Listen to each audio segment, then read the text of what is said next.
Volví del funeral de mi esposo y encontré una fiesta en mi finca. No, no fue un error.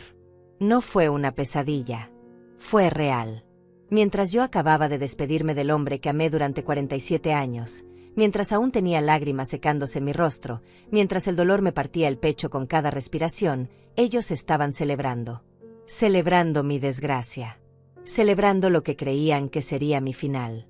Me llamo Antonia Dainais, tengo 72 años, y jamás imaginé que mi propia hija sería capaz de clavarme un cuchillo por la espalda el mismo día que enterré a su padre. Pero eso fue exactamente lo que hizo.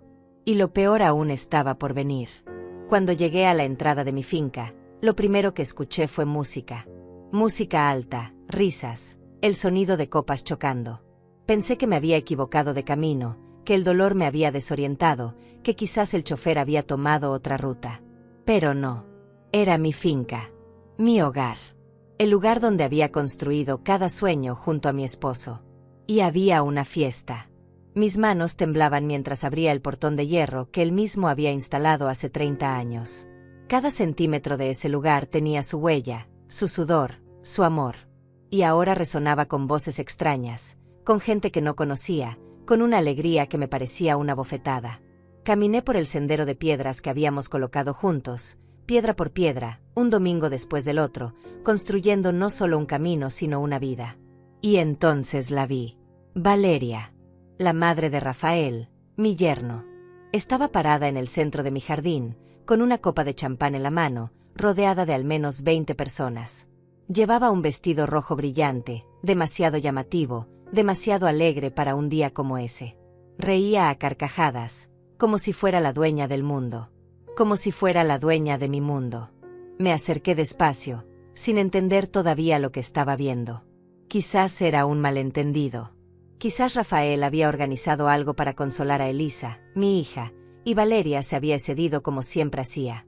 Pero cuando llegué más cerca, cuando finalmente pude ver bien la escena, mi corazón dejó de latir por un segundo. No era solo una fiesta. Era una celebración de conquista. Había carteles, bocetos arquitectónicos desplegados sobre mi mesa de jardín, esa mesa de madera donde habíamos compartido miles de comidas familiares. Había planos. Planos de construcción. Planos para demoler y construir algo nuevo. Algo que no era mi hogar. Mis ojos se movieron frenéticamente tratando de entender.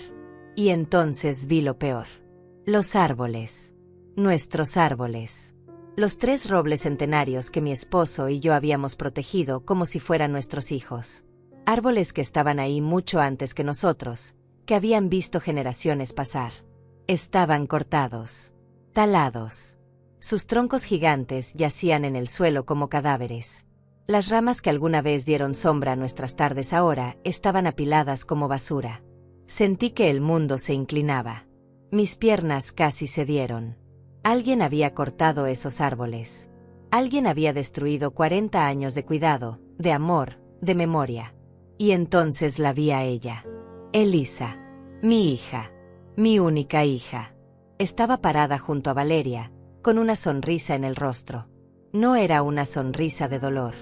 No era una sonrisa de alguien que acababa de perder a su padre. Era una sonrisa de satisfacción. De victoria. Llevaba ropa nueva, cara, que yo no le conocía. Tenía el cabello arreglado como si viniera de un salón de belleza. Y en su mano sostenía una carpeta. Una carpeta con documentos. Di un paso hacia ellas y Valeria fue la primera en verme. Su sonrisa no desapareció. Al contrario, se hizo más grande, más cruel. Me miró de arriba abajo, como si yo fuera una intrusa, como si yo fuera la que no debería estar ahí. Y entonces, con una voz lo suficientemente alta como para que todos escucharan, dijo algo que nunca olvidaré. Algo que cambió todo para siempre. Dijo, vaya, miren quién decidió aparecer. La viuda. Señora Antonia, ¿no debería estar en la ciudad descansando? Este ya no es su lugar. Mi hijo Rafael es el dueño ahora. Él me lo dijo claramente. Yo soy quien administra esta propiedad. Así que hágase un favor y váyase. No moleste. El silencio que siguió fue ensordecedor. Todas las personas en esa fiesta se voltearon a mirarme. Algunos con lástima. Otros con curiosidad. Pero nadie dijo nada. Nadie me defendió. Busqué los ojos de Elisa, esperando, rogando que dijera algo, que detuviera esa locura. Pero ella solo bajó la mirada. No me enfrentó. No me defendió. Simplemente se quedó ahí, callada, cómplice. Rafael apareció detrás de ellas, con una cerveza en la mano y esa sonrisa arrogante que siempre me había molestado pero que yo había tolerado por amor a mi hija. Me miró como si fuera un estorbo. Como si fuera un mueble viejo que había que sacar de la casa. Suegra, dijo con un tono que intentaba sonar amable pero que rezumaba desprecio. Mi madre tiene razón. Esto ahora es un negocio. Ya no es una casa familiar. Tenemos inversionistas. Tenemos planes. Usted ya cumplió su ciclo aquí. Es hora de que disfrute su vejez en un lugar más tranquilo. Más apropiado para su edad. Las palabras me golpearon como piedras. ¿Vejez? ¿Ciclo cumplido? Yo había construido cada metro de esa finca con mis propias manos. Había sembrado cada flor, había pintado cada pared, había elegido cada mueble. Y ahora me hablaban como si fuera una extraña. ¿Inversionistas? Logré decir, aunque mi voz salió quebrada. ¿De qué están hablando? Esta es mi casa. La casa que construí con mi esposo. Él acaba de... No pude terminar la frase. El nudo en mi garganta era demasiado grande. Valeria soltó una risa seca. Ay, querida, usted vive en el pasado. Su esposo ya no está. Y antes de morir, según Rafael, él dejó todo arreglado para que la propiedad pasara a manos de su hija y su yerno. Es decir, a manos de mi hijo. Y como él está muy ocupado con sus negocios, yo me encargo de administrar todo. Así que, repito, váyase. No tiene nada que hacer aquí. Miré a Elisa nuevamente. Esta vez ella levantó la vista, pero lo que vi en sus ojos me destrozó más que cualquier palabra. No había culpa. No había duda. Solo había determinación. Ella sabía exactamente lo que estaba haciendo. Y lo estaba eligiendo. Mamá, dijo finalmente, y su voz sonó fría, calculadora, es mejor así. Tú ya no puedes manejar una propiedad tan grande. Necesitas descansar. Nosotros nos haremos cargo. Ya firmamos los papeles. Todo está legal. ¿Qué papeles? Grité, y mi voz salió más fuerte de lo que esperaba. Tu padre murió hace 3 días. ¿Qué papeles pudieron firmar? Rafael dio un paso al frente, sacando un sobre de su chaqueta. Estos papeles. Testamento. Poder notarial. Transferencia de propiedad. Todo firmado hace 6 meses, cuando su esposo ya sabía que estaba enfermo. Él quería asegurarse de que Elisa quedara protegida. Y ella, sabiamente, nos incluyó en la decisión. Es un proyecto familiar. Las palabras nadaban en mi cabeza sin sentido. ¿Testamento? ¿Hace 6 meses? Mi esposo había estado enfermo, sí, pero nunca mencionó nada sobre cambiar papeles, sobre transferir propiedades. Él siempre me decía que todo estaba en orden, que yo no me preocupara, que él se encargaría de que yo estuviera protegida. No, no puede ser, susurré. Él me habría dicho. Él nunca haría algo así sin consultarme. Valeria se acercó a mí, tanto que pude oler su perfume caro y empalagoso. Pues lo hizo, querida. Y ahora usted es solo una inquilina sin contrato. Así que le sugiero que empaque sus cosas personales y se vaya antes de que tengamos que sacarla de otra manera. Sentí que mi cuerpo entero temblaba. No de miedo, de rabia, de impotencia, de traición. Estas personas, mi propia familia, me estaban echando de mi casa el día que enterré a mi esposo. El día más oscuro de mi vida, ellos lo estaban convirtiendo en mi infierno. Miré alrededor y vi que los invitados empezaban a alejarse, incómodos con la escena. Pero nadie intervenía. Nadie cuestionaba lo que estaba pasando. Para ellos, yo era solo una vieja llorona que no aceptaba la realidad. Y entonces, entre la multitud, vi algo que me heló la sangre. Había estacas. Estacas clavadas en mi jardín, con cintas de medición, marcando espacios. Había excavadoras pequeñas al fondo. Habían empezado a destruir. No solo los árboles. Todo. Estaban borrando mi vida. ¿Qué van a construir?, pregunté, aunque ya no quería saber la respuesta. Rafael sonrió con orgullo. Un resort boutique. Cabañas de lujo. Restaurante gourmet. Esta ubicación es perfecta. Ya tenemos 3 inversionistas comprometidos con $200,000 cada uno. En un año, esto valdrá millones. Millones. Esa palabra lo explicaba todo. No se trataba de administrar la propiedad. No se trataba de cuidar el legado. Se trataba de destruirlo y convertirlo en dinero. Mi hogar, mi vida, mis recuerdos, todo sería demolido para construir cabañas para turistas ricos. Ustedes no pueden hacer esto, dije, aunque mi voz sonaba débil incluso para mí. Esta propiedad tiene historia. Tiene valor sentimental. Mi esposo y yo. Su esposo ya no está, interrumpió Valeria con frialdad. Y el valor sentimental no paga cuentas. Esto es el mundo real. Antonia. Bienvenida.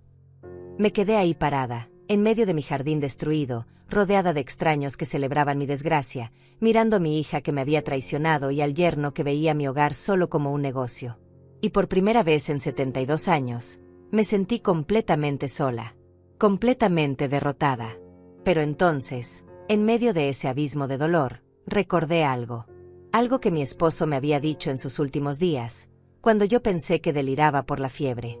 Él había tomado mi mano, me había mirado con esos ojos que ya se apagaban, y había susurrado: si algo sale mal, si alguien intenta quitarte lo nuestro, busca a Marco.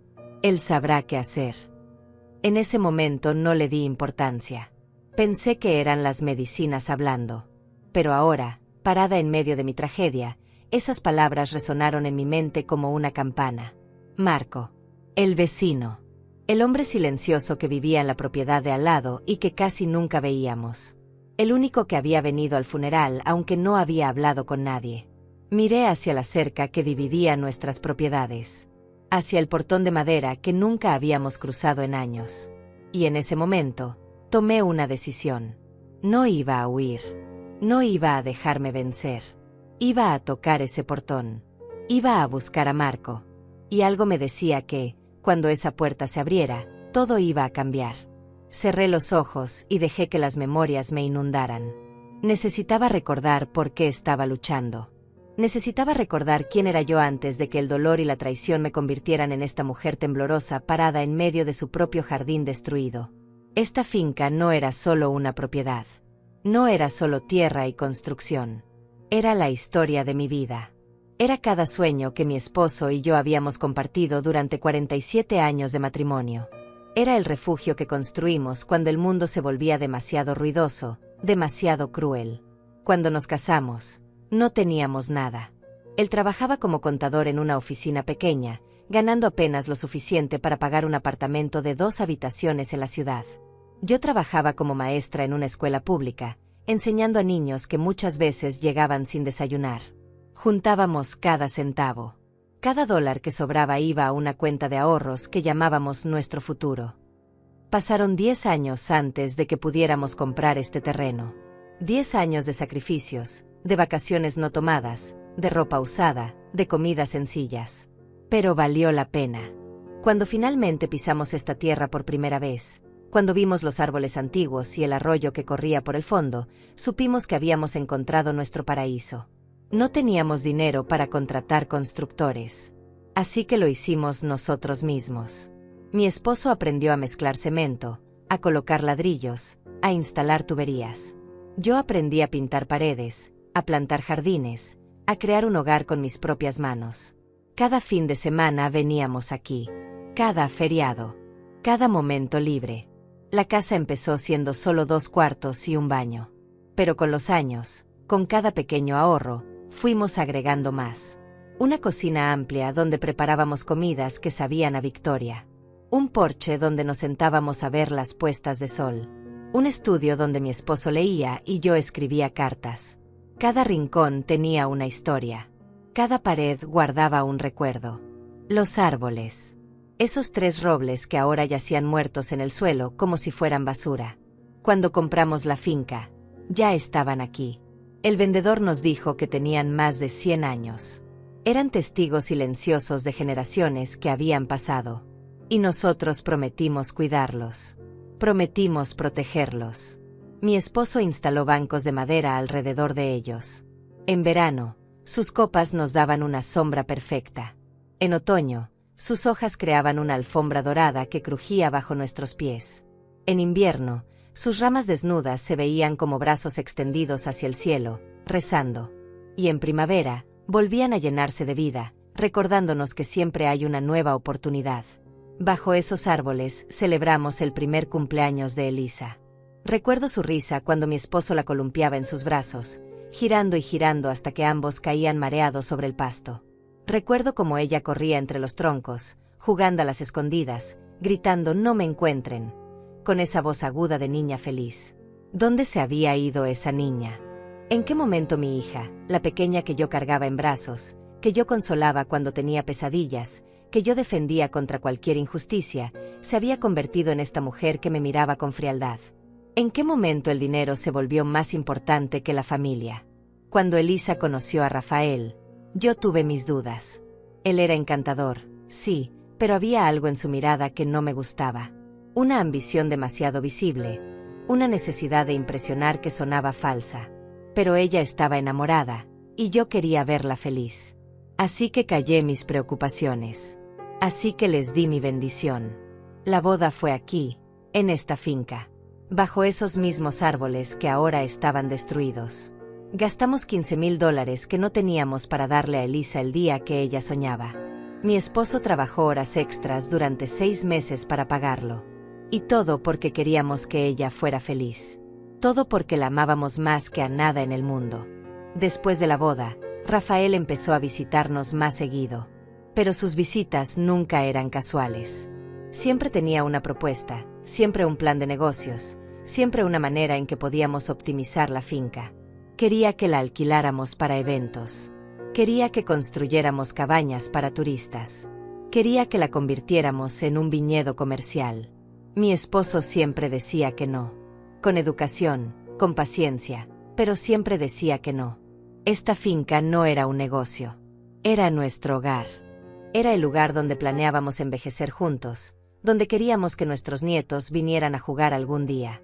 No estaba en venta. No estaba disponible para proyectos. Pero Rafael no se rendía. Y poco a poco, noté que Elisa empezaba a cambiar. Empezó a hacer comentarios sobre cuánto valía la propiedad. Sobre cuánto dinero estábamos desperdiciando al no explotarla comercialmente. Sobre cómo nosotros éramos de otra generación y no entendíamos las oportunidades modernas. Cuando mi esposo se enfermó hace un año, todo empeoró.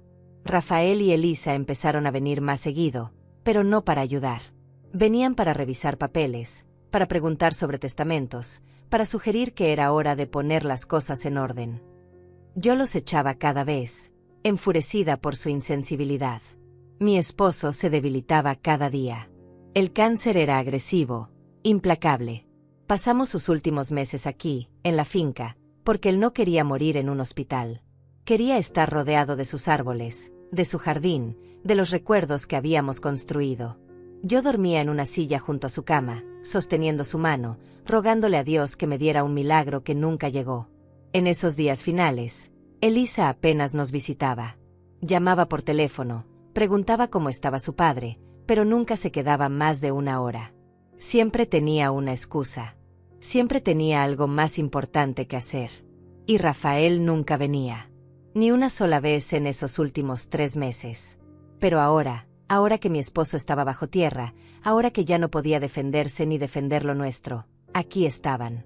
Con sus papeles, con sus planes, con sus inversionistas. Listos para destruir todo lo que habíamos construido. Miré nuevamente los tocones de los árboles. 50 años tenían cuando los conocimos. 150 años en total de vida. Cortados en minutos. Destruidos sin remordimiento. Como si no significaran nada. Como si la historia no importara. Como si las promesas fueran solo palabras vacías. Mi esposo había invertido $40,000 en esta propiedad a lo largo de los años. No en proyectos comerciales, sino en belleza, en comodidad, en crear un refugio. Había instalado un sistema de riego para el jardín que costó $5,000. Había construido un invernadero donde yo cultivaba orquídeas que costó otros $3,000. Había renovado la casa 3 veces, siempre mejorándola, siempre haciéndola más acogedora. Y ahora, Rafael hablaba de inversionistas con $200,000 cada uno. Hablaba de cabañas de lujo y restaurantes gourmet. Hablaba de convertir nuestro amor en un negocio. De reemplazar la memoria con dinero. De borrar 47 años como si fueran un error que había que corregir. No. Esto no podía terminar así. No podía permitir que la avaricia ganara. No podía dejar que el legado de mi esposo fuera destruido por la ambición de un yerno sin corazón y la complicidad de una hija que había olvidado quién era. Abrí los ojos y volví al presente. A la fiesta que seguía desarrollándose en mi jardín. A Valeria que me miraba con desprecio. A Elisa que evitaba mi mirada. A Rafael que revisaba sus papeles con satisfacción.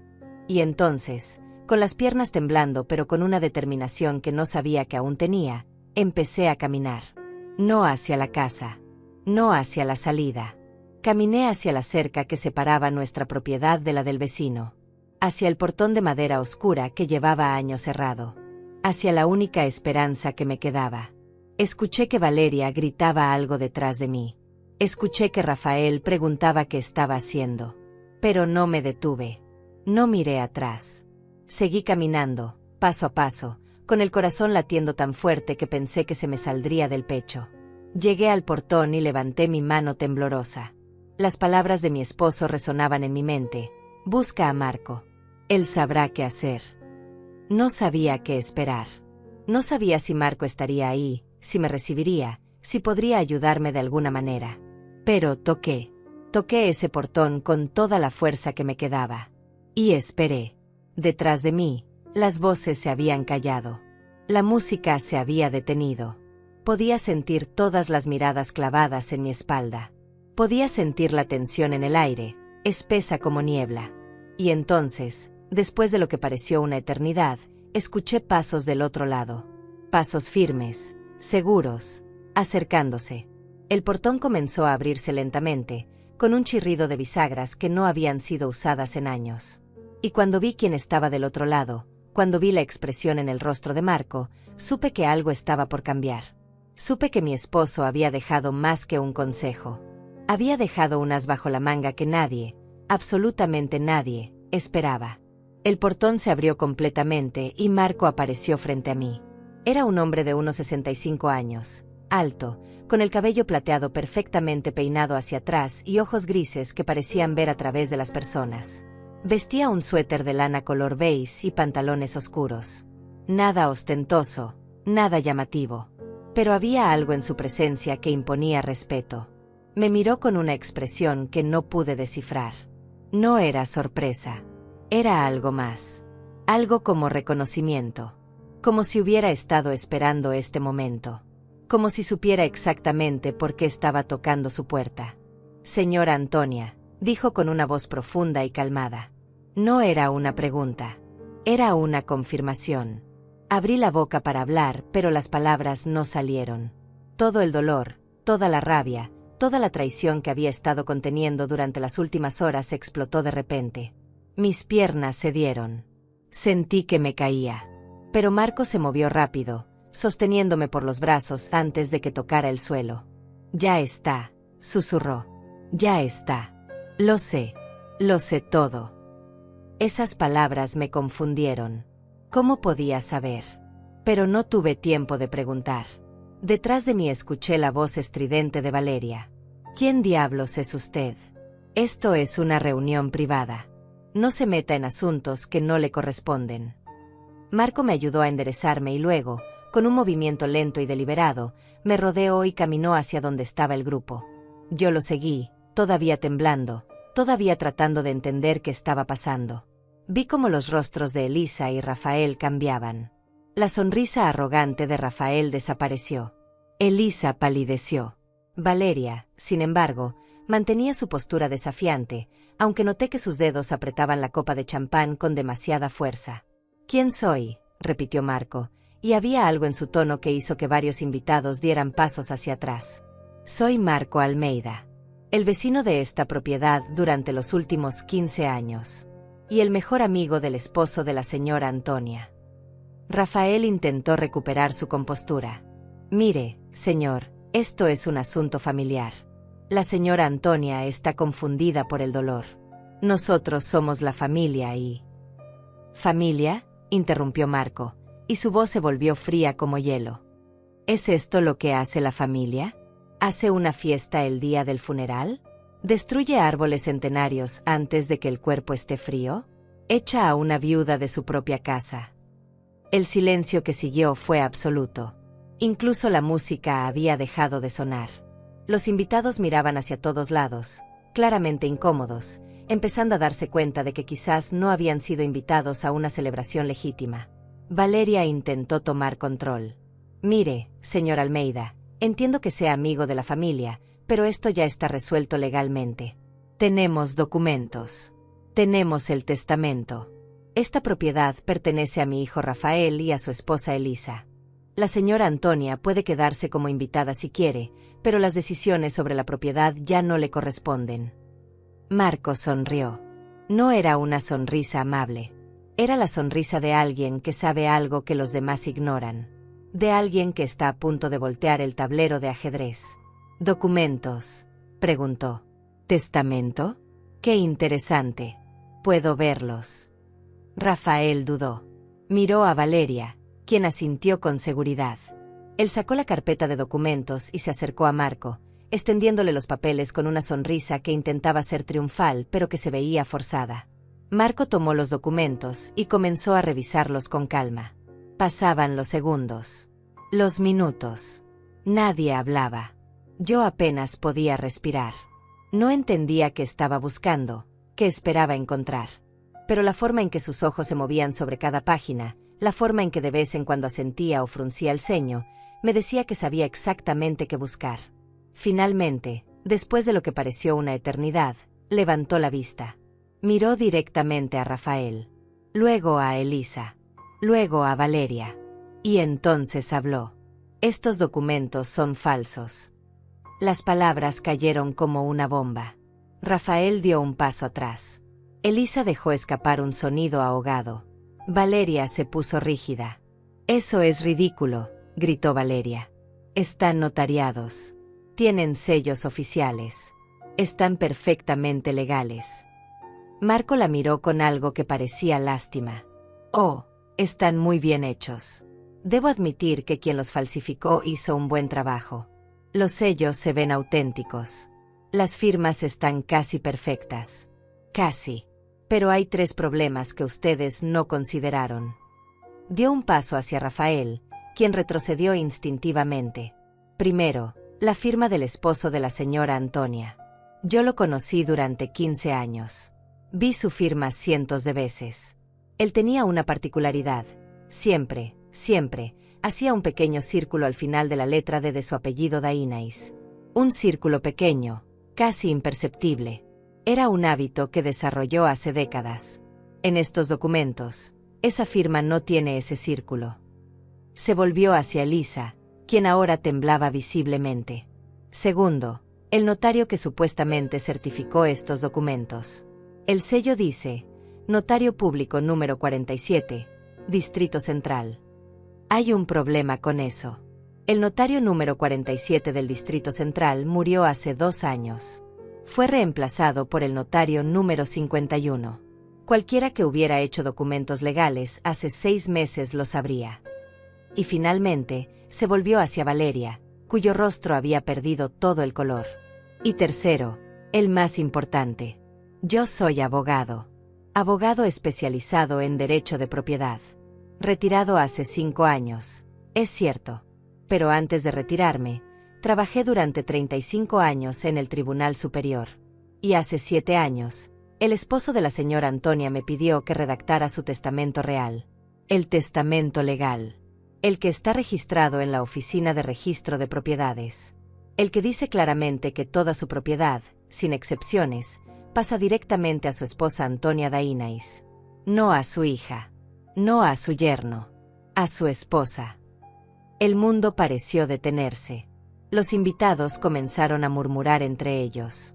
Algunos ya se estaban alejando discretamente, claramente queriendo escapar de lo que sea que estaba desarrollándose. Rafael intentó hablar. Usted Usted no puede probar nada de eso. Son solo acusaciones. Nosotros tenemos estos documentos y... ¿Quieren que llame al registro de propiedades ahora mismo?, preguntó Marco, sacando su teléfono celular. ¿Quieren que llame a la policía para que verifiquen la autenticidad de esos documentos? Porque puedo hacer ambas cosas.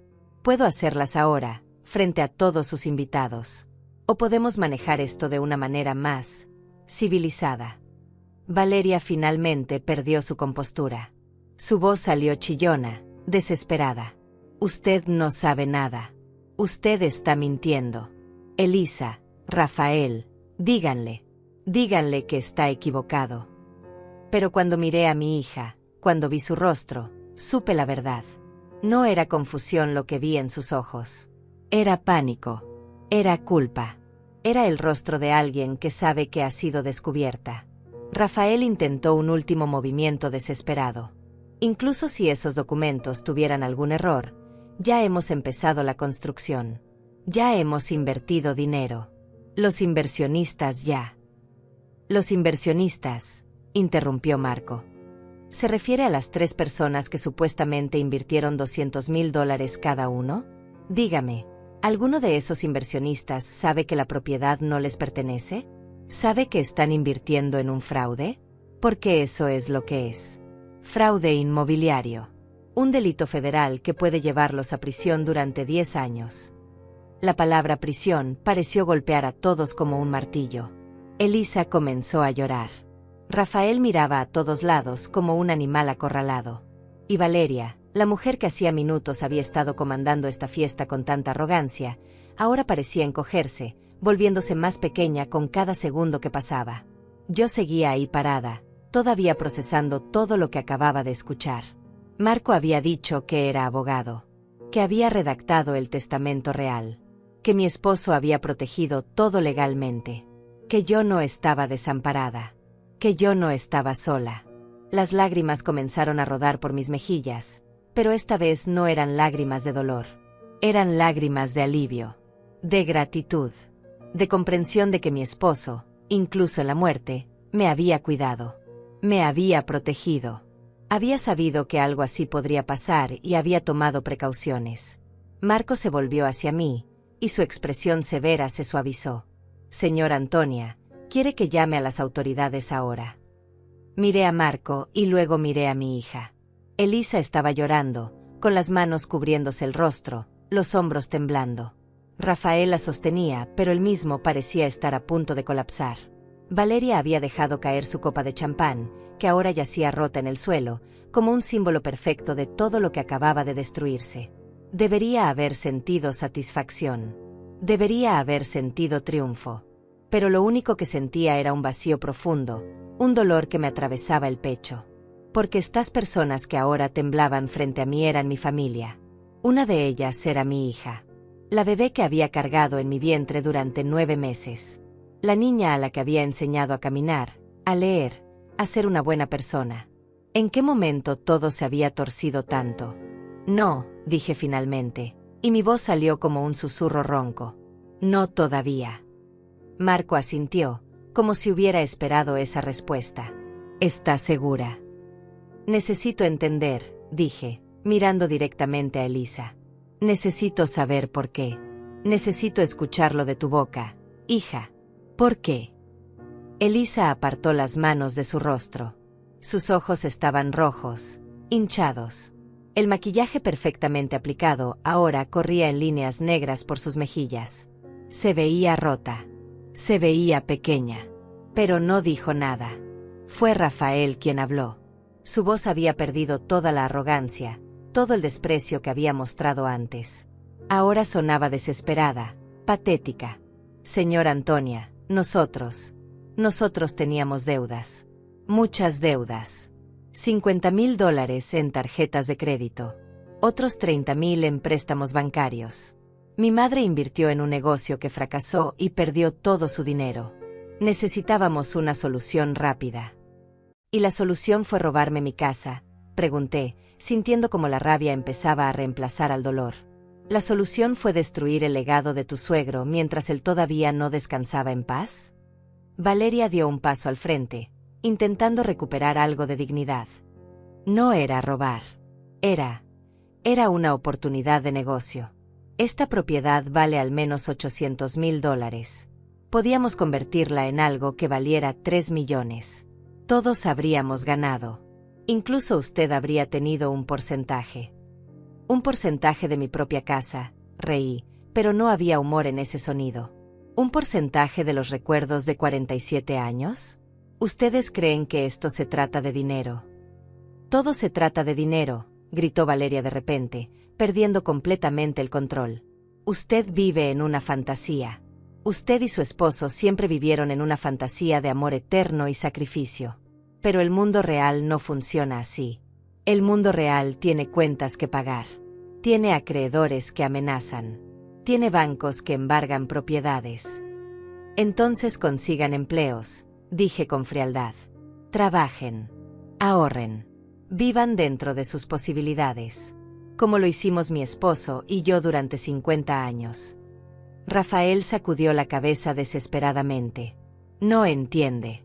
No es tan simple. Yo tengo un negocio de consultoría que está fallando. Los clientes no pagan a tiempo. Los gastos son enormes. El apartamento donde vivimos cuesta $3,000 al mes de alquiler.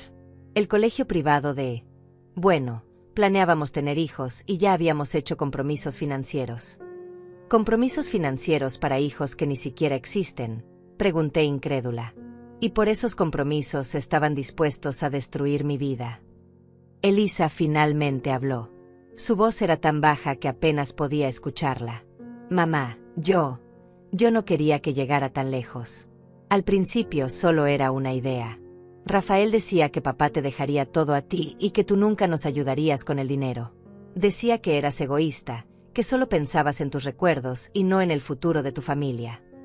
Egoísta, repetí, sintiendo como cada palabra era una puñalada. Les pagué la boda. Les regalé $10,000 para el enganche de su primer apartamento. Les presté $5,000 cuando Rafael perdió su empleo hace 2 años. Dinero que nunca me devolvieron. Y yo soy la egoísta. Pero no era suficiente, susurró Elisa. Nunca era suficiente. Nuestros amigos tenían más. Vivían mejor. Nosotros queríamos eso también. Ahí estaba. La verdad desnuda. No se trataba de necesidad. No se trataba de supervivencia. Se trataba de envidia. De querer lo que otros tenían sin importar el costo. De estar dispuestos a destruir a su propia familia por un estilo de vida que no podían costear. Marco había estado observando en silencio, pero ahora habló. Señora Antonia, todavía no le he contado la parte más grave. Lo miré con confusión. Más grave que esto. Asintió gravemente. Los invitados que están aquí. Los supuestos inversionistas. Investigué un poco después de que su esposo me pidió que vigilara la situación. Esas 3 personas que supuestamente invirtieron $200,000 cada una. Son reales. Pero ellos no saben la verdad sobre la propiedad. Se volvió hacia Rafael. Usted les mostró documentos falsos. Les dijo que la propiedad estaba en proceso de transferencia legal. Les prometió retornos del 40% en 2 años. Les hizo firmar contratos que incluyen cláusulas de penalización si se retiran. En otras palabras, no solo cometieron fraude contra la señora Antonia. Cometieron fraude de inversión. Eso es una estafa piramidal encubierta. Rafael se dejó caer en una silla cercana, con la cabeza entre las manos. Yo pensé que si lográbamos que la propiedad pasara a nuestro nombre legalmente, entonces todo estaría bien. Pensé que podíamos arreglar los papeles después. Pensó que podía salirse con la suya, terminó Marco. Pero no contó con que su suegro fuera más inteligente. No contó con que él supiera exactamente de qué era capaz su yerno. Me volteé hacia Marco con sorpresa. Mi esposo sabía. No sabía los detalles específicos, explicó Marco con suavidad. Pero sospechaba. Hace 8 meses, cuando comenzó su enfermedad, él vino a verme. Me dijo que Rafael había estado haciendo preguntas extrañas sobre la propiedad. Sobre testamentos. Sobre herencias. Me dijo que tenía un mal presentimiento. Hizo una pausa, como si recordar esto le doliera. Me pidió que redactara un testamento hermético, uno que no pudiera ser cuestionado ni manipulado. También me pidió que vigilara la propiedad después de su muerte, que vigilara a usted. Me hizo prometer que si algo sucedía, si alguien intentaba quitarle lo que era suyo, yo intervendría. Las lágrimas volvieron a mis ojos. Mi esposo, incluso muriendo, incluso sufriendo, había pensado en mí. Había planeado protegerme. Había sabido que no podía confiar completamente en nuestra hija y había tomado medidas. Hay más, continuó Marco. Su esposo estableció un fideicomiso. La propiedad no solo está a su nombre, señora Antonia. Está protegida legalmente de cualquier reclamo durante su vida. Después de su muerte, pasará a una fundación benéfica que él creó. Una fundación que ayudará a familias de bajos recursos a comprar sus primeras casas. Miré a Elisa. Vi cómo su rostro se transformaba al escuchar esto. Vi la realización de que no solo habían fracasado en robar la propiedad ahora. Habían fracasado para siempre. Su padre había asegurado que su codicia nunca fuera recompensada. Papá me quitó mi herencia, susurró Elisa, y había algo horrible en su voz. No era arrepentimiento. Era resentimiento. Me dejó fuera completamente. No, dije con firmeza. Tú te dejaste fuera. Tú elegiste el dinero sobre la familia. Tú elegiste conspirar para robarme en lugar de simplemente ser honesta y pedir ayuda. Tu padre te dio amor, educación, valores. Te dio todo lo que importa. Pero tú querías más. Siempre quisiste más. El silencio que siguió fue quebrado por el sonido de pasos apresurados. Los invitados restantes, claramente horrorizados por lo que habían escuchado, se estaban yendo. Nadie quería estar asociado con esto. Nadie quería ser testigo de este desastre familiar. En cuestión de minutos, el jardín quedó vacío excepto por nosotros 5, yo, Marco, Elisa, Rafael y Valeria. Las sillas vacías, las copas abandonadas, los platos de comida sin tocar. Todo era un recordatorio de la celebración que nunca debió suceder.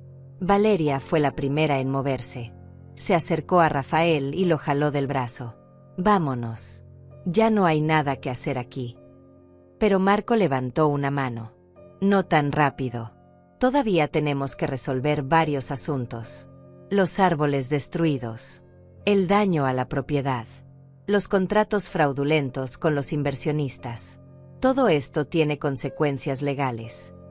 Rafael levantó la vista, con los ojos llenos de lágrimas. Por favor, no llame a la policía. Pagaremos por los daños.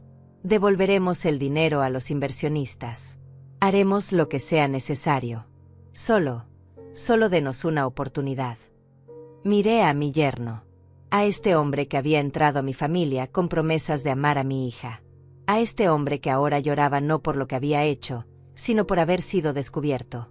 Y luego miré a mi hija. A Elisa, quien finalmente levantó la vista y me miró directamente a los ojos. Y en ese momento, vi algo que me rompió completamente. Vi a la niña que había sido. Vi el momento exacto en que había elegido un camino diferente. Y me pregunté si todavía había tiempo para salvarla. O si ya era demasiado tarde. El dolor en mi pecho era insoportable. No era el dolor de la traición solamente. Era algo más profundo. Era el dolor de una madre que ve a su hija perdida en un camino oscuro y no sabe si puede traerla de vuelta. Cerré los ojos por un momento. Respiré profundo. Y cuando los abrí nuevamente, supe exactamente qué tenía que hacer. Marco, dije con voz firme, necesito hablar con mi hija. A solas. Marco dudó, mirándome con preocupación. Señora Antonia, no sé si eso es. Por favor, insistí. Solo 5 minutos. Usted puede quedarse cerca. Pero necesito esto. Asintió lentamente. Luego miró a Rafael y a Valeria con severidad. Ustedes dos, vengan conmigo. Vamos a discutir exactamente cómo van a reparar los daños que causaron. Y les advierto, si intentan irse, haré que los arresten inmediatamente. Rafael asintió débilmente. Valeria abrió la boca para protestar, pero una mirada de Marco la calló. Los tres se alejaron hacia el otro extremo del jardín, dejándonos a Elisa y a mí solas bajo el cielo que empezaba a oscurecerse. Me acerqué a mi hija. Ella se había sentado en una de las sillas que habían traído para la fiesta, con los hombros caídos, mirando al suelo. Parecía derrotada. Parecía rota. Parecía una extraña. Me senté en la silla junto a ella. Por un largo momento, ninguna de las dos habló. Solo existía el sonido del viento moviendo las hojas de los árboles que aún quedaban en pie. Los árboles que ella había permitido que destruyeran. ¿Recuerdas cuando tenías 7 años? Pregunté finalmente. ¿Recuerdas que querías una bicicleta nueva para tu cumpleaños? Una bicicleta rosa con canasta y campanita. Elisa no respondió, pero vi cómo sus manos se apretaban en su regazo. Tu padre y yo no teníamos dinero para esa bicicleta, continué. Costaba $200 y nosotros apenas ganábamos lo suficiente para pagar las cuentas básicas. Pero tú querías esa bicicleta más que nada en el mundo. Así que tu padre tomó un segundo empleo. Trabajó en una gasolinera por las noches durante 3 meses. Llegaba a casa a la medianoche, oliendo a gasolina y sudor, tan cansado que apenas podía caminar. Pero lo hizo. Lo hizo porque te amaba. Vi como una lágrima rodaba por la mejilla de Elisa. Y cuando llegó tu cumpleaños, seguí, ahí estaba esa bicicleta rosa, con su canasta y su campanita. Y tu rostro se iluminó como si hubieras visto el sol por primera vez. Pedaleaste por todo el vecindario gritando, miren lo que me regalaron mis papás. Eras tan feliz, tan pura, tan agradecida. Hice una pausa, sintiendo como mi propia voz se quebraba. ¿Dónde se fue esa niña, Elisa? ¿Dónde se fue mi hija que valoraba el sacrificio? Que entendía que el amor vale más que el dinero. Elisa levantó la vista y me miró. Sus ojos estaban llenos de lágrimas, de dolor, de algo que parecía desesperación. Mamá, yo solo quería tener éxito. Quería que estuvieras orgullosa de mí. ¿Orgullosa?, repetí con incredulidad. ¿Creíste que estaría orgullosa porque vivieras en un apartamento caro? ¿Porque tuvieras ropa de marca? ¿Porque fingieras ser alguien que no eres? Todos mis amigos tienen tanto, dijo con voz quebrada. Casas grandes, carros nuevos, viajan a Europa cada año. Y yo siempre fui la que tenía menos. La que llegaba en el carro viejo de sus padres. La que usaba ropa heredada. Estaba cansada de eso. Cansada de sentirme inferior. Entonces el problema nunca fue tu padre o yo, dije lentamente, entendiendo finalmente. El problema fue que tú nunca aprendiste que el valor de una persona no está en lo que tiene. Está en quién es. Elisa sollozó. Lo sé. Ahora lo sé. Pero Rafael me convenció de que esta era nuestra oportunidad. Que si no la tomábamos, siempre seríamos mediocres. Que tú y papá nunca entenderían las oportunidades modernas. ¿Y los árboles?, pregunté, sintiendo como la rabia volvía a subir. ¿Los árboles bajo los cuales celebramos tu cumpleaños cada año? ¿Los árboles donde tu padre te columpiaba? ¿Cómo pudiste permitir que los cortaran? Su rostro se contrajo de dolor. Valeria dijo que estaban viejos, que eran un peligro, que de todas formas había que quitarlos para construir las cabañas. Yo no pensé, no quise pensar en lo que significaban. Porque era más fácil no pensar, dije con amargura. Porque si pensabas, si realmente te detenías a considerar lo que estaban haciendo, tendrías que admitir que estaban cometiendo algo horrible.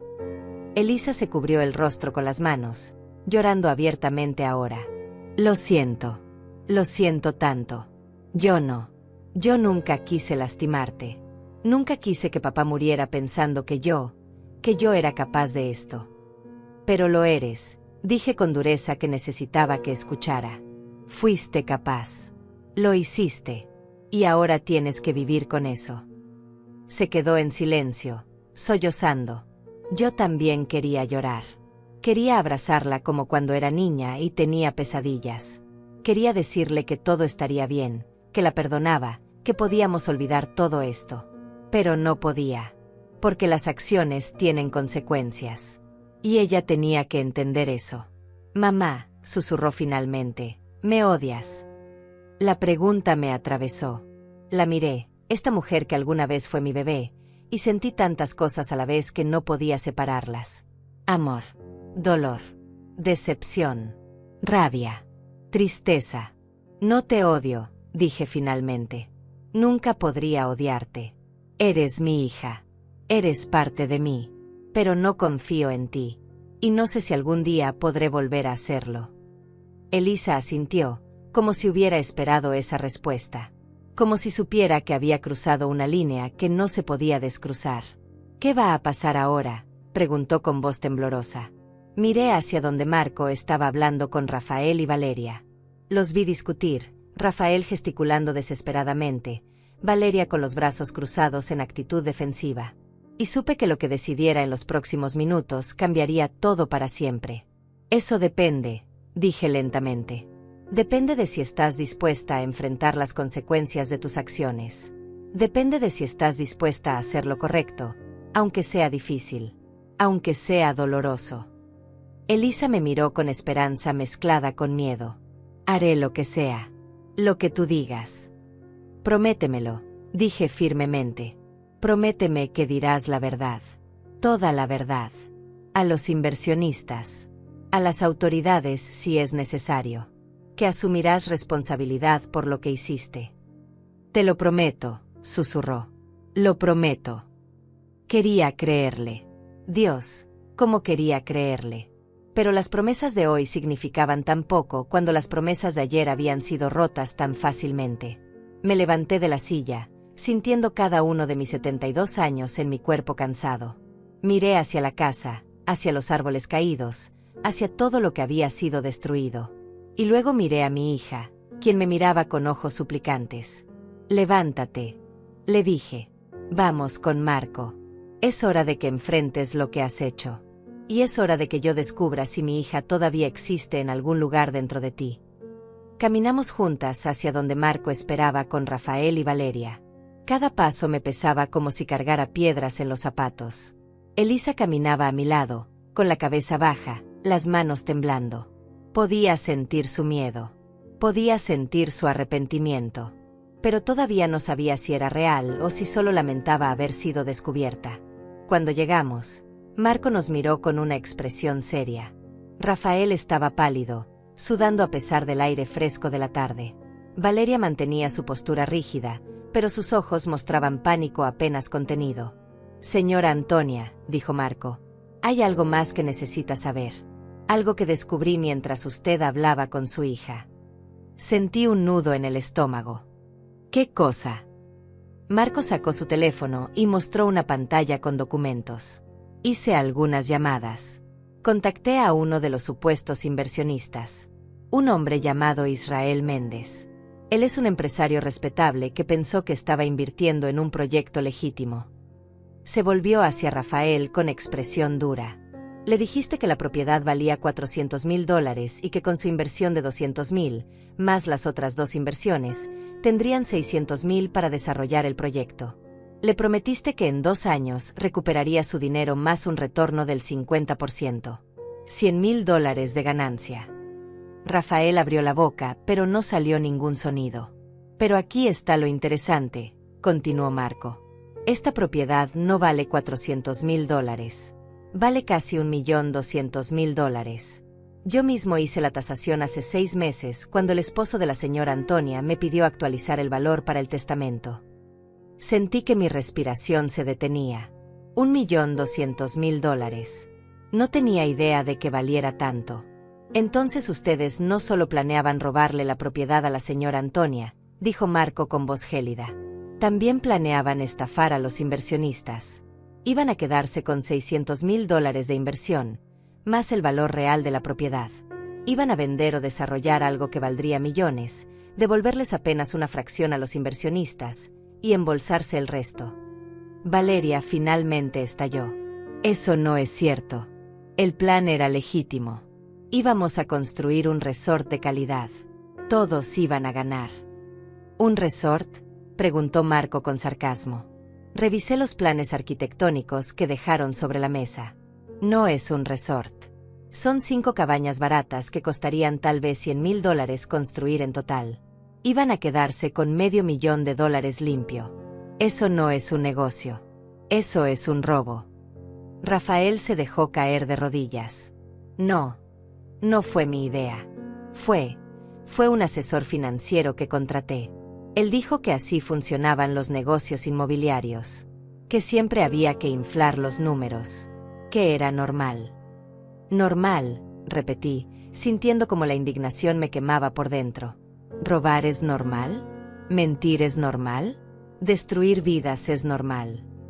Señora Antonia, dijo Marco suavemente, aún no he llamado a las autoridades porque quería darle la oportunidad de decidir. Pero necesita saber algo más. Israel Méndez no fue el único perjudicado. Investigué a los otros 2 inversionistas. Hizo una pausa, como si lo que iba a decir le doliera. Uno de ellos es un maestro jubilado llamado Leonardo Ruiz. Tiene 68 años. Invirtió los $200,000 que había ahorrado durante 40 años de trabajo. Era su fondo de retiro completo. Su plan de seguridad para sus últimos años.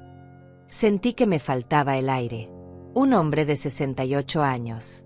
Un maestro que había trabajado toda su vida. Y ellos le habían robado todo lo que tenía. El tercero, continuó Marco, es una mujer llamada Lorena Vargas. Ella heredó $250,000 cuando murió su madre hace un año. Invirtió $200,000 pensando que estaba asegurando el futuro de sus 2 hijos pequeños. Es madre soltera. Trabaja como enfermera. Ese dinero era todo lo que tenía para la educación universitaria de sus hijos. El silencio que siguió fue absoluto. No había palabras. No había justificación posible. Estas no eran personas ricas jugando con dinero extra. Eran personas trabajadoras que habían confiado sus sueños, sus sacrificios, sus futuros en las manos de mentirosos y ladrones. Miré a Elisa. Vi cómo su rostro se descomponía al escuchar esto. Vi el momento exacto en que la magnitud completa de lo que había hecho finalmente la golpeó. No se trataba solo de traicionarme a mí. Se trataba de destruir las vidas de personas inocentes. Familias. Sueños. No sabía, susurró Elisa. Yo no sabía quiénes eran los inversionistas. Rafael solo decía que eran gente con dinero que quería invertir. Nunca dijo que eran personas reales. Terminé con amargura. ¿Con historias reales? ¿Con familias que dependían de ese dinero? ¿Creíste que el dinero simplemente aparecía de la nada? ¿Que no tenía consecuencias? Elisa lloraba ahora sin control. Lo siento tanto. Yo fui una idiota. Fui egoísta. Fui ciega. Rafael seguía de rodillas, con las manos cubriéndose el rostro. Podemos devolver el dinero. Todavía no lo hemos tocado. Está en una cuenta especial esperando que empezaran las obras. Podemos devolvérselo todo. ¿Y los $50,000 que ya gastaron en preparación? Preguntó Marco. ¿Los que usaron para contratar las excavadoras que cortaron los árboles? ¿Los que gastaron en esta fiesta ridícula? ¿Los que usaron para pagar al falsificador que hizo los documentos? Porque sí, sé que pagaron a alguien para falsificar esos papeles. Valeria finalmente se quebró. Su voz salió como un chillido desesperado. Está bien. Fue mi idea. Yo contraté al falsificador. Yo empujé a Rafael a hacer esto. Pero fue porque estoy desesperada. Perdí todo mi dinero. Debo $120,000 a prestamistas que amenazan con hacerme daño. Necesitaba esta oportunidad. Entonces su solución fue cometer fraude, dijo Marco con frialdad. Fue involucrar a su hijo y a su nuera en sus crímenes. Fue destruir la vida de una viuda y robarle a personas inocentes. Esa fue su solución. Valeria no respondió. Solo lloraba, con toda su arrogancia finalmente desmoronada. Marco se volvió hacia mí. Señora Antonia, la decisión es suya. Puedo llamar a la policía ahora mismo. Con las pruebas que tengo, los 3 enfrentarían cargos de fraude, falsificación de documentos y estafa. Pasarían años en prisión. ¿O qué? Pregunté, aunque ya sabía que cualquier alternativa sería dolorosa. O les damos 24 horas para hacer 3 cosas, dijo Marco. Primero, Devolver cada centavo a los inversionistas con una carta de disculpa explicando que el proyecto fue cancelado por razones personales. Segundo, pagarle a usted $75,000 como compensación por los daños a la propiedad y el dolor causado. Y tercero, firmar un documento legal renunciando a cualquier reclamo futuro sobre esta propiedad o cualquier herencia. Miré a mi hija. Ella me devolvió la mirada con ojos suplicantes. Y después de hacer todo eso, continué por Marco. ¿Qué? Simplemente se van y pretendemos que nada de esto pasó. No, dijo Marco firmemente. Después de eso, usted decide si alguna vez quiere volver a ver a su hija. Pero al menos las víctimas inocentes habrán sido protegidas. Y los culpables habrán pagado un precio, aunque no sea el que merecen. Cerré los ojos. La decisión más difícil de mi vida estaba frente a mí. Justicia completa significaba ver a mi hija ir a prisión. Misericordia significaba permitir que escaparan con apenas un castigo. Pero también significaba proteger a Leonardo, a Lorena, a Israel. Significaba salvar sus vidas de la ruina. ¿Qué habría querido mi esposo? ¿Qué habría hecho él en mi lugar? Abrí los ojos y miré directamente a Marco. Quiero ver esos documentos. Los planes reales. Todo lo que has descubierto. Marco asintió y sacó una carpeta de su maletín que había traído de su casa. La abrió frente a mí, mostrando papeles, contratos, correos electrónicos impresos. Empecé a leer. Y con cada línea, con cada palabra, la verdad se volvía más oscura, más retorcida. No era solo un plan improvisado. Era un esquema elaborado que había sido preparado durante meses. Había correos electrónicos entre Rafael y Valeria discutiendo cómo convencer a Elisa de participar. Había mensajes donde calculaban exactamente cuánto podían robar sin levantar sospechas. Había conversaciones donde se reían de los inversionistas, llamándolos tontos con dinero. Pero lo que más me destrozó fue encontrar un mensaje de Elisa. Un solo mensaje enviado a Rafael 3 semanas antes de que mi esposo muriera. Decía: ¿estás seguro de que papá no va a descubrir nada? Siento que nos está observando raro últimamente. La respuesta de Rafael fue escalofriante. Tranquila. El viejo está tan medicado que apenas sabe qué día es. Para cuando se dé cuenta de algo, ya será demasiado tarde. Y de todas formas, los médicos dijeron que le quedan máximo 2 meses. Solo tenemos que esperar. Las palabras me quemaron como ácido. Habían estado esperando que mi esposo muriera. Contando los días como quien espera un paquete por correo. Y Elisa lo sabía. Elisa estaba al tanto de todo. ¿Leíste esto?, pregunté con voz temblorosa, mostrándole el mensaje a Elisa. ¿Leíste cómo tu esposo llamó a tu padre, el viejo? ¿Cómo celebraban que le quedaban 2 meses de vida? Elisa palideció hasta ponerse casi transparente. Mamá, yo le dije que no hablara así. Le dije que... Pero no hiciste nada para detenerlo, grité, y mi voz resonó en el jardín vacío. No viniste a mí. No le dijiste a tu padre. Simplemente seguiste adelante con el plan. Tenía miedo, gritó Elisa de vuelta. Tenía miedo de que Rafael me dejara. Tenía miedo de perderlo todo. ¿Y preferiste perderme a mí?, pregunté, sintiendo como algo en mi interior se rompía definitivamente. ¿Preferiste perder a tu padre? ¿Preferiste vender tu alma? Marco intervino suavemente. Señora Antonia, hay más. Necesita verlo todo antes de tomar su decisión.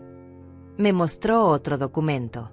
Un contrato entre Rafael, Valeria y un hombre llamado Luis Santana. Un contrato fechado hace 4 meses. Empecé a leer y sentí que el piso desaparecía bajo mis pies. Luis Santana era un desarrollador inmobiliario conocido por construir complejos turísticos en zonas rurales. El contrato establecía que una vez que Rafael y Elisa obtuvieran la propiedad, la venderían inmediatamente a Santana por $900,000. Ni siquiera iban a construir el resort. Iban a vender la tierra y embolsarse el dinero. Los inversionistas nunca iban a ver ni un centavo de retorno, dijo Marco con disgusto. El plan era tomar sus $600,000, sumarlos a los $900,000 de la venta, quedarse con $1,500,000 y desaparecer. Probablemente iban a declararse en bancarrota para evitar devolver el dinero a los inversionistas. 1.500.000, repetí, aturdida por la magnitud del robo. Estaban dispuestos a destruir tantas vidas por dinero. Rafael finalmente habló, con voz rota. No iba a ser así. Santana nos presionó. Dijo que si no le vendíamos, él haría que otros desarrolladores supieran del terreno y subirían el precio. Nos acorraló. No teníamos opción. Siempre hay opción, grité. La opción era no ser criminales. La opción era trabajar honestamente. La opción era no traicionar a tu familia. Valeria dio un paso adelante, intentando un último acto de manipulación. Antonia, por favor, entienda. Rafael es mi único hijo. Yo cometí errores en mi vida. Malas inversiones. Malas decisiones. Pero todo lo hice tratando de darle un futuro mejor. Si él va a prisión, yo. ¿Usted qué? La interrumpí con frialdad. ¿Se sentirá culpable? ¿Sufrirá? Bien. Debería sufrir. Debería cargar con el peso de lo que le hizo hacer a su hijo. De cómo lo convirtió en un ladrón y un mentiroso. Miré a los tres. Rafael de rodillas, destruido. Valeria temblando, finalmente sin palabras. Elisa llorando en silencio, sin atreverse a mirarme. 3 personas que habían planeado robarme mi vida entera.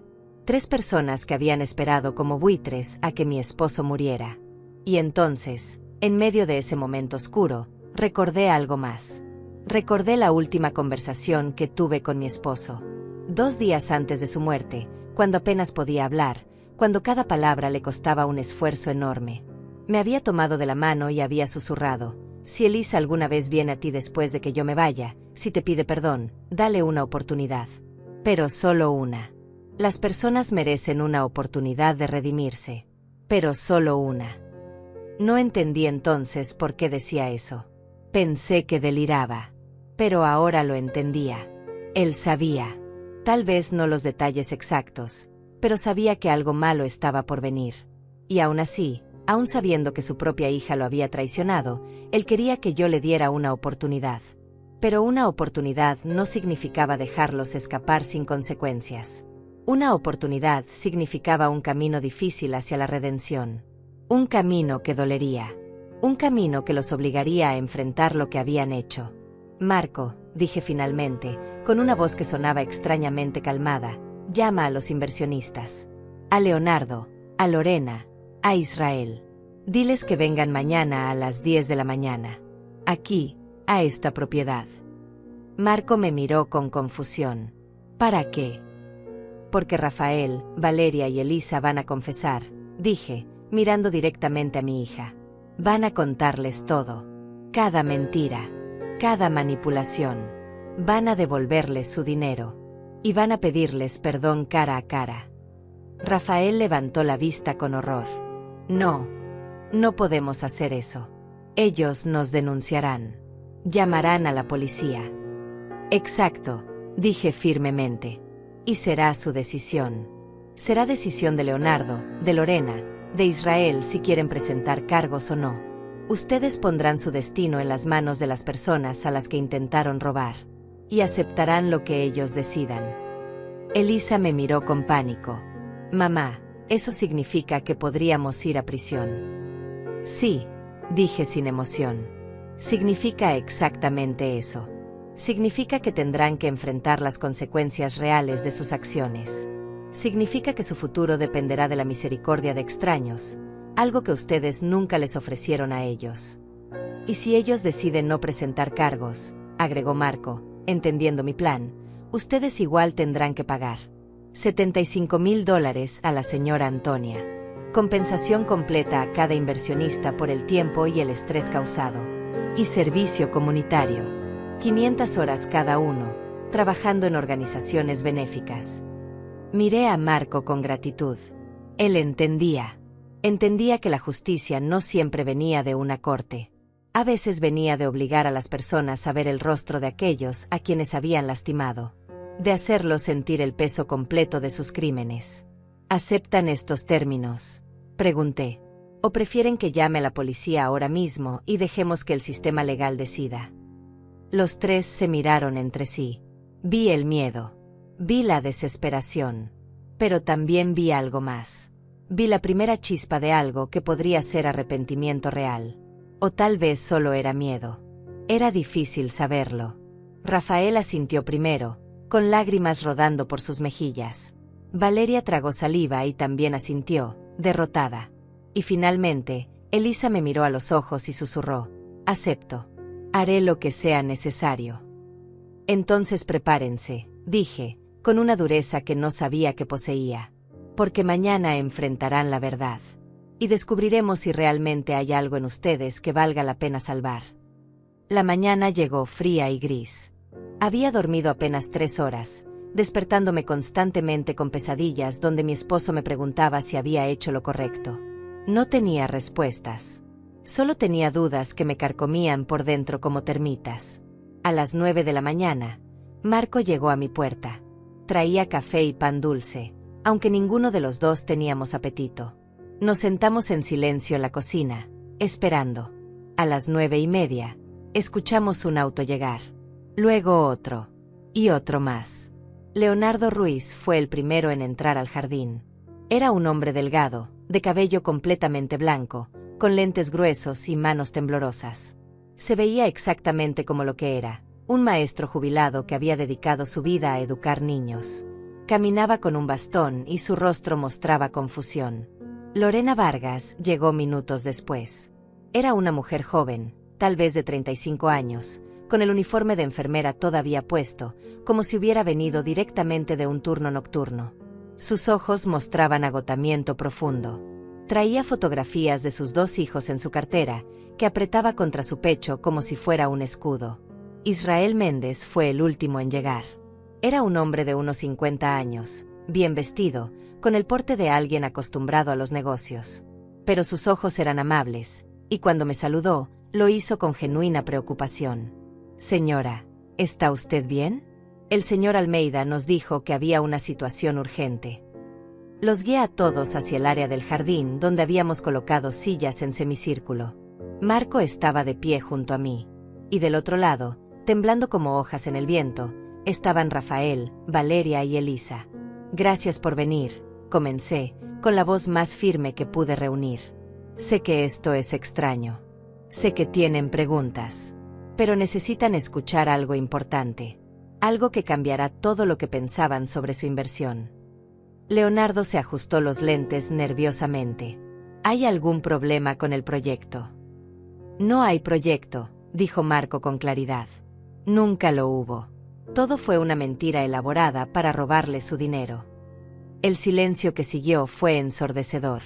Vi cómo los rostros de los 3 inversionistas pasaban por shock, confusión, incredulidad. Lorena se llevó una mano a la boca. Israel se puso rígido. Leonardo pareció encogerse en su silla. Estas 3 personas, continué, señalando a Rafael, Valeria y Elisa, planearon engañarlos. Falsificaron documentos. Mintieron sobre la propiedad. Y tenían la intención de desaparecer con todo su dinero. No, susurró Lorena, con la voz quebrándose. No, no puede ser. Yo revisé todo. Había contratos. Había papeles legales. Rafael me mostró. Documentos falsos, interrumpió Marco. Todos falsos. Esta propiedad nunca estuvo en venta. Nunca fue transferida a Rafael o Elisa. Todo fue un fraude desde el principio. Leonardo se quitó los lentes con manos temblorosas. Sin ellos, sus ojos se veían pequeños y perdidos. Pero ese era mi dinero de retiro. 40 años de ahorro. 40 años de dar clases, de vivir modestamente, de guardar cada centavo. $200,000. Todo lo que tengo. La forma en que lo dijo, con esa voz rota de un hombre que veía su futuro desmoronarse, me destrozó el corazón. Miré a Rafael y vi que él también había escuchado. Vi cómo su rostro se contraía de dolor al enfrentar la realidad de lo que había hecho. Israel se puso de pie bruscamente. ¿Dónde está mi dinero ahora? ¿Qué hicieron con él? Está en una cuenta bancaria, dijo Marco rápidamente. Todavía no lo han tocado. Se los devolveremos hoy mismo. Cada centavo. Cada centavo, repitió Lorena con amargura. ¿Y qué hay del tiempo perdido? ¿De las noches que no dormí planeando el futuro de mis hijos? ¿Del estrés? ¿De la confianza que deposité en estas personas? Tenía razón. El dinero podía devolverse, pero el daño emocional, el trauma de ser traicionado, eso no se podía pagar con dólares. Por eso están aquí, dije suavemente. Porque Rafael, Valeria y Elisa van a explicarles exactamente qué hicieron. Van a confesar todo. Y después, ustedes decidirán qué hacer. Si quieren llamar a la policía y presentar cargos, es su derecho. Si quieren aceptar el dinero de vuelta y seguir adelante, también es su decisión. Me volví hacia los tres culpables. Es su turno. Hablen. Digan la verdad. Rafael fue el primero en dar un paso al frente. Temblaba tanto que apenas podía mantenerse en pie. Yo lo siento. Siento mucho lo que hice.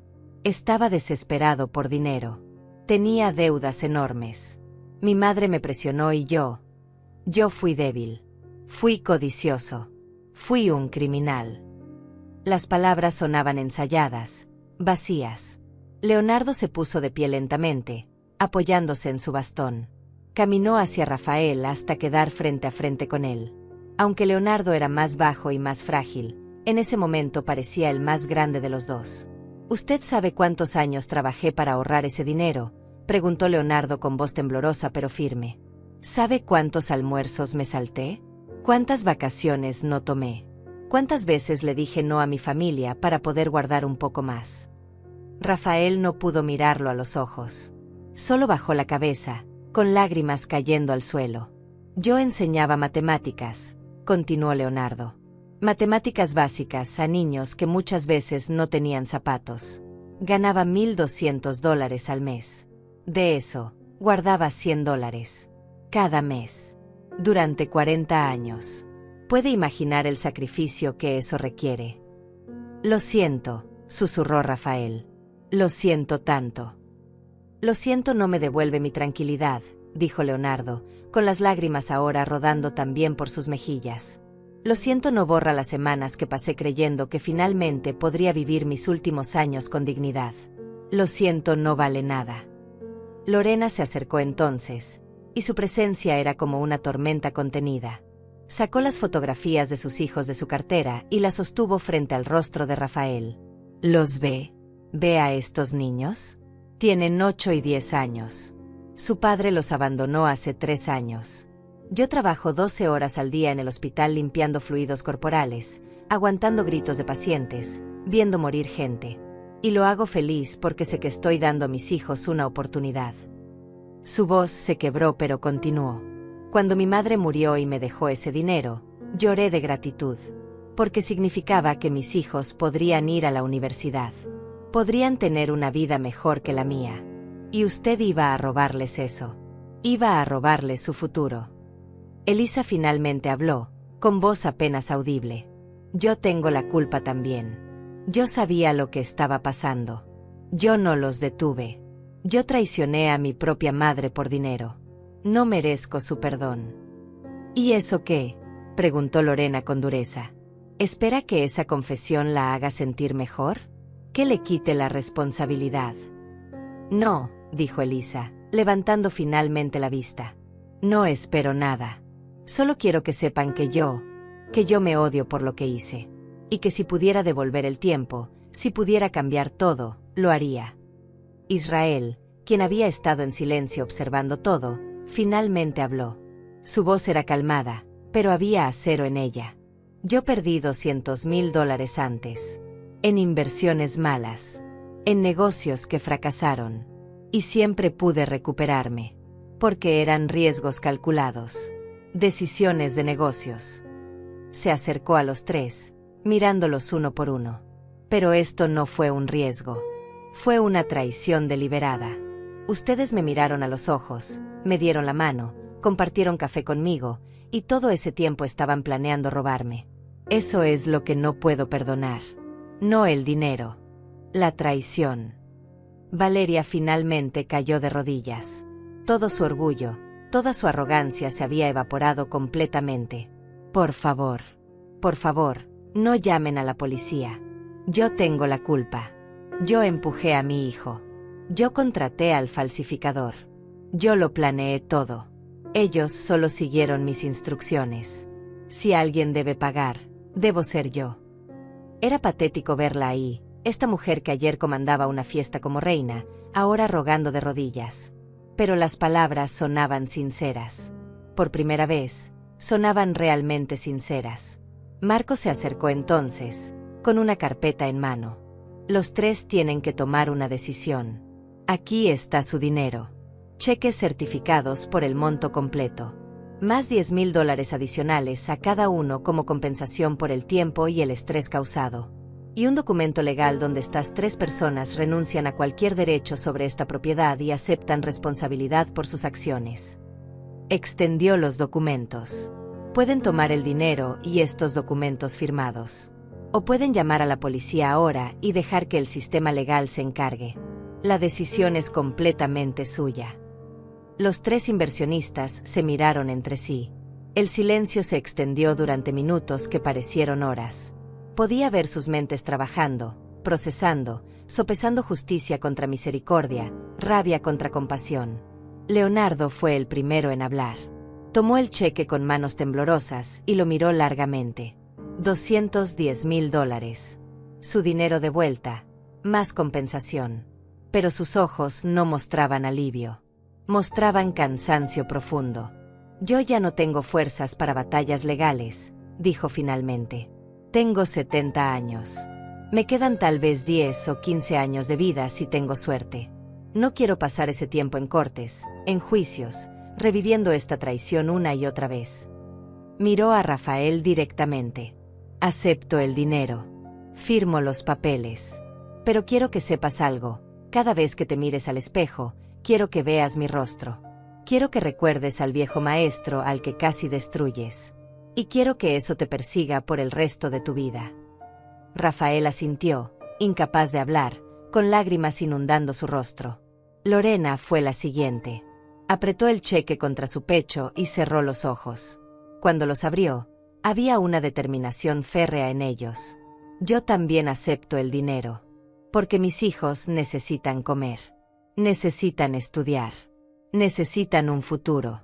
Y perseguir justicia legal me costaría tiempo que no tengo y dinero que no puedo gastar en abogados. Se volvió hacia Elisa. Pero quiero que sepas que tú, como madre algún día tal vez, tendrás que explicarle a tus hijos qué hiciste. Y esa será tu verdadera condena. Elisa sollozó, cubriéndose el rostro con las manos. Finalmente, Israel tomó su cheque. Lo observó con expresión indescifrable. Luego lo dobló cuidadosamente y lo guardó en su chaqueta. Yo tengo recursos para llevarlos a juicio. Tengo abogados. Tengo conexiones. Podría destruirlos legalmente si quisiera. Vi cómo Rafael, Valeria y Elisa se tensaban, esperando el golpe final. Pero no lo haré, continuó Israel. ¿Saben por qué? Porque la señora Antonia me pidió que considerara la misericordia. Porque ella, quien fue más traicionada que ninguno de nosotros, eligió darles una oportunidad. Y si ella puede hacer eso después de perder a su esposo, después de ver su hogar destruido, después de ser echada por su propia hija, entonces yo puedo hacer lo mismo. Se acercó a los tres culpables. Pero escúchenme bien. Si alguna vez, escucho que intentaron algo similar con otra persona, moveré cielo y tierra para asegurarme de que paguen. Esta es su única oportunidad. No la desperdicien. Marco extendió los documentos. Uno por uno, Leonardo, Lorena e Israel firmaron. Renunciaban a presentar cargos a cambio de la compensación recibida. Era oficial. La justicia legal no vendría. Pero la justicia moral, esa ya había sido servida. Los tres inversionistas se retiraron lentamente.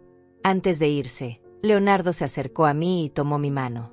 Gracias, señora Antonia, por descubrir esto, por salvarnos. Usted es una mujer muy valiente. No, dije con honestidad. Solo soy una mujer muy cansada que no quiere más dolor. Cuando se fueron, solo quedamos Marco, yo, y los tres culpables. El jardín se sentía diferente ahora. Más tranquilo. Como si la tierra misma hubiera suspirado con alivio. Ahora ustedes, dije, volviéndome hacia Rafael, Valeria y Elisa.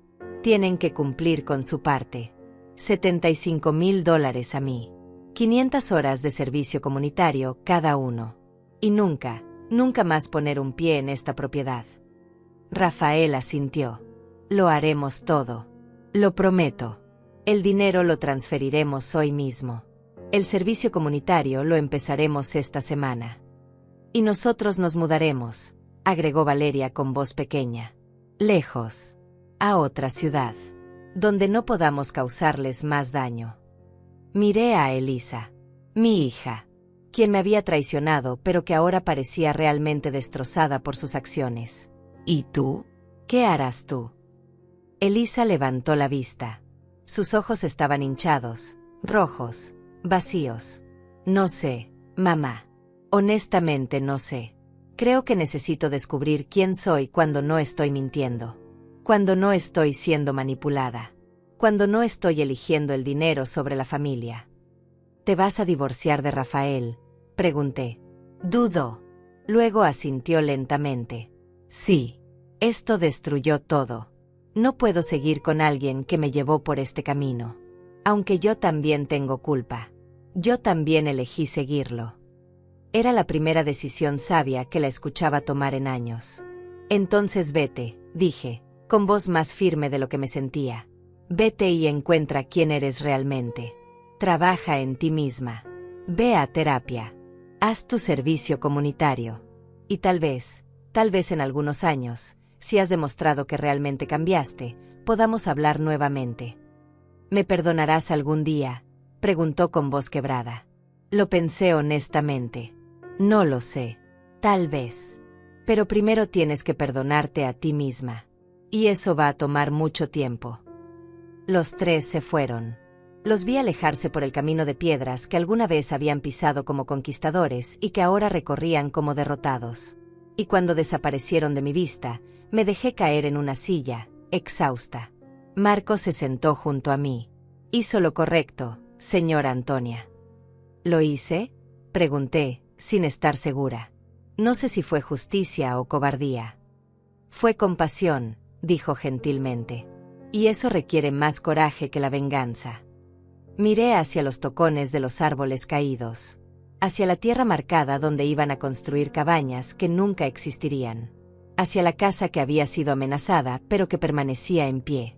Voy a plantar nuevos árboles, dije de repente. No robles. Algo diferente. Algo que crezca rápido. Tal vez cerezos. O arces.